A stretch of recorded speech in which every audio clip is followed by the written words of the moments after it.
আসসালামু আলাইকুম, সবাই কেমন আছেন? আশা করি আপনারা ভালো আছেন। আমিও ভালো আছি, আলহামদুলিল্লাহ।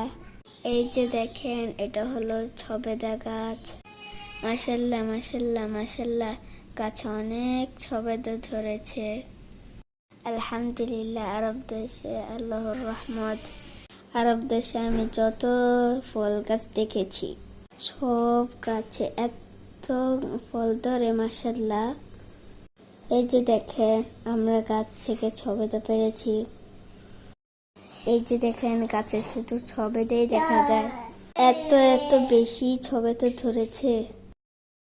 আর ছবেদাগুলো এত এত মিষ্টি আর সুস্বাদু খেতে, মনে হয় যে মধুর থেকে আরো বেশি মিষ্টি, এত মজা খেতে।